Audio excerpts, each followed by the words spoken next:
일본 당국이 아비규환인 상황으로 치닫고 있습니다. 한국 정부의 말 한마디에 주변국 전문가들과 전문기관들이 일본을 전수조사하기 시작한 겁니다. 외신들은 한국을 잘못 건드리는 순간 이렇게 되는 것이라고 보도하고 있습니다. 어떤 일인지 살펴보겠습니다. 국제원자력기구 IAEA 조사단이 14일 일본에 도착해 후쿠시마 제1원자력발전소 오염수에 대한 안전성 검사에 돌입합니다. 일본 공영방송 NHK 등에 따르면 각국 전문가 15명으로 구성된 IAEA 조사단은 이날 일본에 도착해 정부 관계자 및 후쿠시마 원전 운영사인 도쿄전력 담당자들과 만나 오염수 안전성 검사에 대한 의견을 교환했습니다. IAEA 조사단이 후쿠시마 제1원전 방사능 오염수의 해양 방류 관련 조사를 위해 일본을 방문한 것은 이번이 처음입니다. 당초 일본 정부와 IAEA는 지난해 12월 조사단을 일본에 파견할 것을 합의했지만 오미크론 등장 등 코로나19 확산세에 조사단의 일본 방문이 연기됐습니다. IAEA 조사단은 15일부터 후쿠시마 제1원전을 방문해 오염수의 해양 방류를 위한 준비 상황 등을 시찰하고 당일 일정 마지막 날인 18일 기자회견에 나설 예정이며 연내 오염수 해양 방류의 안전성에 대한 중간 보고서 작성을 마무리할 계획입니다. 구스타보 카루소 IAEA 해관전 보안국 조정관은 국제적인 안전 기준에 근거한 심사라고 하는 중요한 역할을 할 수 있어 영광이다. 이번 일본 정부의 노력이 국제적인 이해와 투명성 제고를 위해 매우 중요한 것으로 이해한다라고 교도통신은 전했습니다. NHK에 따르면 IAEA 담당자는 이번 조사단에 한국과 중국 등 주변국을 포함한 각국의 전문가가 포함됐다는 것을 소개하며 객관적이고 과학에 근거한 검증을 투명성 있는 형태로 실시에 공언하겠다고 했습니다. 한국이 후쿠시마 오염수 문제를 크게 다루기 시작하면서 국제사회도 관심을 갖기 시작한 겁니다. 일본은 지난해 4월 후쿠시마 제1원전 배출 오염수를 내년 봄부터 해양에 방류하기로 했습니다. 2011년 동일본 대지진 당시 사고가 난 원자로 시설에 빗물과 지하수 등이 유입돼 원전에 하루 평균 160에서 170톤의 오염수가 발생하고 있는데 올해 10월과 내년 3월이면 부지 안에 저장 탱크가 가득 차 오염수를 더 보관할 수 없다는 이유에서입니다. 일본 정부는 후쿠시마 제1원전 오염수를 다핵종 제거 설비라는 장치로 처리한 뒤 처리수라 부르며 처리수에 남는 방사성 물질의 오염 농도를 바닷물로 방류 허용 기준치의 40분의 1 이하로 희석해 방류한다는 계획을 세웠습니다.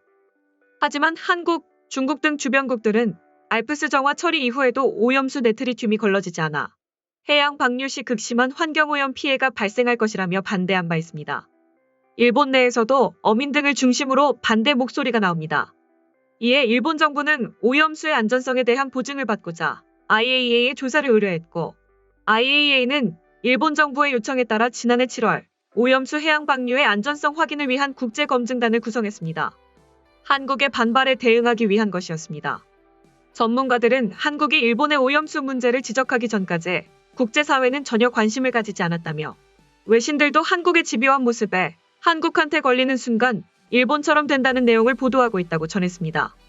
다음은 해당 소식을 접한 일본 네티즌들의 반응입니다. 외국이 간섭시키게 둬서는 안 된다. 설사 아무리 지구 환경을 오염시키더라도 일본 정부, 나아가 주권자인 일본 국민은 지구의 환경과 미래를 희생해서라도 자신들의 정치적 자유를 지켜낼 권리와 의무가 있다. 처리수 자체는 읽어서 글자처럼 처리되었다. 그저 물일 뿐. 환경에 미치는 영향은 최저한 수준이지. 설령 원자로 자체를 바다에 버려도 용서받아야지. 처리수 따위로 옥신각신할 필요는 없다. 해양 방출을 위해 일본 측은 소문과 관련한 피해 논란을 이번 기회를 통해 불식시킬 수 있으므로 이를 다시 없는 기회라고 생각해야 한다. 이론으로 데이터와 사실로 설명하고 회의록을 게시해야 한다. 혹여 데이터와 사실로 설명할 수 없는 것이 나오더라도 그 내용에 대해서도 게시해야 한다. 나중에 손가락질 받지 않도록 확실히 해낼 필요가 있다. 어디까지나 국제원자력기구의 역할은 원자력의 평화적 이용을 목적으로 하는 기관이므로 처리수를 방출해도 좋다 안 된다라 확실히 말할 수 없습니다. 처리수가 올바르게 처리되고 있는지 아닌지를 확인하기만 하면 됩니다. 때문에 참가하고 있는 중국이나 한국이 방출에 대해 찬성이든 반대든 당연히 말할 권리는 없다는 것이죠. 정해진 것이 정해진 대로 이루어지고 있는지에 대한 확인 작업을 말하는 것입니다. 도쿄전력이 거짓말이나 속임수를 쓰고 있지 않다면 문제 없겠죠. 세계의 전문 과학자들이 모여 논의하면 된다. 좌익사상이나 문화인이 들어가서 논의하는 것보다 100배는 믿을 수 있다. 그래, 정치인이 참견할 수 없는 것도 좋다. 중국이나 한국의 과학자들이 비논리적인 말을 해도 말에 과학적 논거를 요구하기 때문에 정치인들은 입을 다물 것이다. 어쨌든 이에 따라 후쿠시마 인근 어업자도 안심할 수 있겠지. 이번 논의는 한국이나 중국에 있어서도 방사능 오염 처리수의 해양 방출에 제약을 받게 되므로 우리가 밀려나면 그 피해는 자국으로 되돌아올 것이다. 오늘부터 시작이군요. 이 뉴스를 기다리고 있었습니다. IAEA 멤버 중에는 중국과 한국 멤버도 있었을 테죠. 확실히 그들이 납득이 갈 때까지 조사해 주었으면 합니다.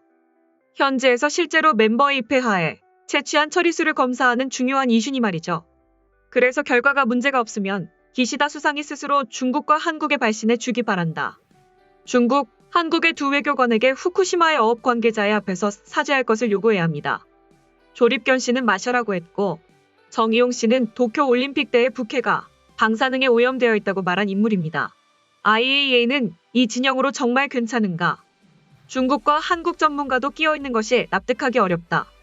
아무런 관계도 없는 역사, 과학 등의 인식의 차이를 꺼내어 또 사실을 왜곡하고 언제나 그래왔던 것처럼 최악의 트집을 붙여 과학적 데이터를 내팽개칠 것이고 이로 인해 실시를 방해하는 애매모호한 동결이나 유보되는 것은 아닌가. 만만하게 봐선 안 됩니다. 정정당당이란 것은 발가벗고 드러내는 게 아니죠. 필요한 것은 이론 무장과 협상력은 물론 빼놓을 수 없는 정치력입니다. 정말로 옳은 일이라면 순조롭게 결정될 겁니다. 그러니 지금은 혹시 모를 변수 대비를 위해 깊게 생각해 보시게. 국제관계에서 국익과 입장차를 극복하고 합의하기는 어려운 일이니까요. 우리는 객관적이고 과학에 기초한 조사를 투명성 있게 수행한다. 일본 정부의 대처가 국제적 이해를 얻기 위해서는 이번 조사가 중요하다. 만약 국제적인 안전 기준을 충족하지 못한다는 결론이 나오면 IAEA는 일본에 어떤 제재를 가할까? 찬성합니다. IAEA에서 조사를 잘 실시해준다면 매순이 로빈이 하는 따위의 말을 듣는 일은 어느 정도 줄어들겠죠. 한중한이 모두 납득하도록. 물론 비상식적인 요구는 IAEA가 배제한다는 방법으로 조사하여 화근을 남기지 않았으면 합니다. 물론 일본 국민을 위해서도 말이죠. 조사단 안에 한중 일원이 끼어 있는 것 같은데 이번 기회에 이렇다 저렇다 이유를 대며 이것저것 보여달라고 요구할 것 같다. 그리고 조사 결과도 자국의 정치적 발언에 따른 결론으로 몰고 갈 것이다. 원전 처리수는 얼마든지 트집을 잡을 수 있기 때문이다. 아무래도 한국과학기술원이 최종 보고서에서 처리수 방출에 대해서는 아무런 문제가 없다고 주장하면서 우리 거는 깔아뭉개는 사람들이 상대니까. 일본이 상대의 모든 것을 부정하는 사례는 정의에 근거할 때의 이야기. 반면